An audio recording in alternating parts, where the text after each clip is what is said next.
Aircraft carriers are the final boss of naval combat. They epitomize the phrase, fuck around and find out, and as aviation has evolved, this has only become more apparent. I talked about the German carrier mess of mismanagement a while back, so may as well continue on with another country. This time we'll go to France. Yes, that France. They have a somewhat storied history with carriers, and unlike the Germans, not only did they actually succeed, but they kept on going after the second global kerfuffle. Their journey starts before the first big one, with a ship called the Foudre. It was originally built in the late 1890s as essentially a floating torpedo boat dock. She was reclassified a couple times through the next decade until 1910 when the seaplane was invented. The French were surprisingly quicker than most in realizing how important planes were going to be in the immediate future, and that same year a commission was created to see just how far the Navy could go with these things. Thus, Foudre was modified in 1911 to be able to store and deploy seaplanes, initially by just grabbing them with a crane when they landed in the water, also making it the first ship in the world capable of handling planes. Ah, how innocent they were, not knowing that they had just spelled death for thousands of years of naval tradition. It could only carry 4 planes, but it was a start. In 1913, it was modified again, this time with an experimental flight deck duct taped to the top. And lo and behold, in 1914, they successfully launched a plane off the thing. Battleship commanders everywhere collectively had a sudden feeling of overwhelming doom. True fact. Other than that, she didn't do much. In World War I, she did participate, mainly in anti-sub actions, later being turned into an aviation school ship. She was scrapped in 1921, but her legacy would never, ever die.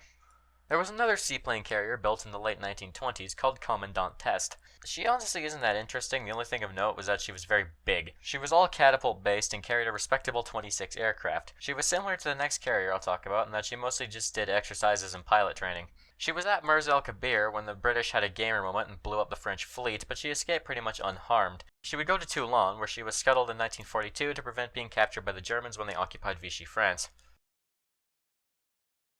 Very quickly, many countries were off to the races with CV development, and the French weren't in the mood to fall behind, so they decided to do some converting. They had an unfinished Normandy-class battleship hull just kinda sitting around, so they went, hey, waste not, want not, right? In 1927, she was commissioned as Bern, and she was pretty standard for deck conversions at the time. She was designed to carry 32 planes, and her deck and hangars were all perfectly serviceable, although her elevators were rather slow. She had a speed of roughly 21 knots and displaced 28,400 tons fully loaded. They did also fall into the same trap as everyone else, though, by assuming that carriers would have to fight other ships with guns. Remember when I gave the Germans shit for Graf Zeppelin having way too many guns? Well, the French strapped theirs with fucking torpedoes! Their aircraft carrier had torpedo tubes. I swear, early 20th century naval designers were just shit posting with some of these designs. Or ship posting. I wanna fucking die. Moving on from that, most of her career consisted of her visiting places and showing off a bit, as well as training pilots. She had to be reconstructed in 1934 because of some complications with her boilers, but after that she was all good. After the war kicked off and France was invaded, she was loaded with as much gold as she could carry and made a mad dash to the United States. She wouldn't be able to return to France though, since the Germans kinda owned the place, so she went to the French West Indies, where the new Vichy government ordered her to be damaged and immobilized. She would be refloated, then refitted in the United States, doing some more stuff, mostly involving transport operations, then returning to France after the war. She served a brief stint in Vietnam before being essentially demobilized, since she was old as shit by this point and ludicrously expensive to maintain. In 1967, she was sold for scrap and broken up, marking a solid 40 years of not doing a whole lot. 2 new carriers were planned in the late 1930s, being called Joffre and Pain-Levé. They were supposed to bridge the gap with countries like Britain and the USA, since Bern at this point was already outdated and deck conversions were quickly going out of style. They had a planned complement of 40 aircraft and a displacement of roughly 20,000 tons. Only Joffre was laid down, however she was never completed due to the German invasion eventually being scrapped. I'm only going to talk briefly about carriers transferred by other countries, since they would be better off in a video about the country they came from. All you need to know is that they exist and that France had them at one point. These were the Avenger-class escort carrier Dixmude, the Independence-class carriers Belleauwood and Langley, and the Colossus-class carrier Colossus, renamed Arromanches. They all served at points in time after World War II, and Britain and the US now had a gargantuan number of ships that were just wasting space and taxpayer dollars in reserve, so they decided to beef up some of their allies and have them deal with it. If I ever get around to it, all these will end up in videos about their respective countries, but I procrastinate, so no promises.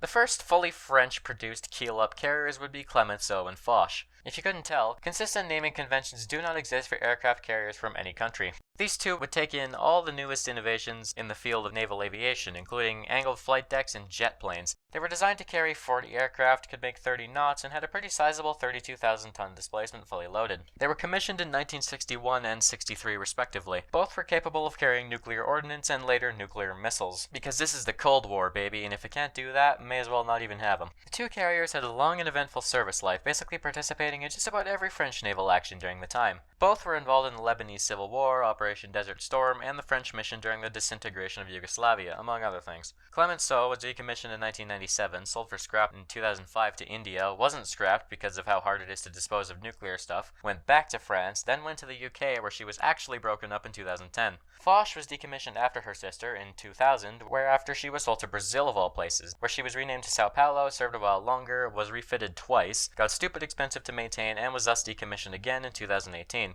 She actually still exists, just kinda sitting around, and there is a chance she'll be turned into a museum ship, which is pretty cool. Verdun was a planned carrier designed with nukes specifically in mind. She was designed to be big, at a planned 45,000 tons. None of this matters though, because carriers are expensive, so she never left the planning stages, with the role of let's nuke shit going to the Clemenceaus instead. Alright, last ones. Charles de Gaulle is the carrier that the French have right now. Her big claim to fame is that she's nuclear-powered, the only nuclear-powered carrier that isn't American. The main draw of nuclear power is that assuming everything goes fine, you can basically sail forever and rarely have to refuel. The amount of shit she has on her reads like a grocery list of cool modern techie stuff, including 6 separate radar systems, electronic warfare countermeasures, and anti-aircraft missiles. Nobody takes chances with expensive boats if you couldn't tell. She clocks in at a sizable 42,500 tons of displacement fully loaded, can carry 40 aircraft, and can make a solid 27 knots. In a funny twist, however, she had quite a few issues at the outset. As soon as she was laid down in 1989, everyone immediately ran out of money. A good old-fashioned economic downturn coupled with nuclear carriers being a tad pricey meant she was built very, very slowly. She wouldn't be commissioned until 2001, which was behind projections for both her commissioning and her construction progress. She would get around with that range of hers, providing air support during the 2001 invasion of Afghanistan and working a lot with other NATO fleets, especially the American supercarriers, quite often. She would be refitted in 2007 and again in 2017, mostly for standard repairs and reactor refueling. She would also participate in operations in Libya and against the Islamic State. She's currently deployed right now on a fun little sailing trip around the world, bringing us to today. Now another carrier was supposed to be put together, only ever called PA-2. She was to be based on the Queen Elizabeth class carriers in a cooperation project with Britain. She would have been very large, planned for a whopping 75,000 tons of displacement. She would have been non-nuclear and have 2 islands, like her 2 half-sisters that actually came to be. However, the French decided not to go ahead with it after they remembered that shit is expensive, so she would be cancelled in 2013. And that's it. All the French carriers, asterisk airplane, helicopter carriers don't count. There is another one planned for the future, intended to be finished by the time Charles de Gaulle retires in the 2030s. Overall, their carrier history is longer and more successful than that of the Germans. But really, this still isn't even a lot. Just wait until the Americans. They built a metric fuckload of floating airfields in the past century. That's for another time, though. That about does it for this video. Thanks for watching, and I'll see you around.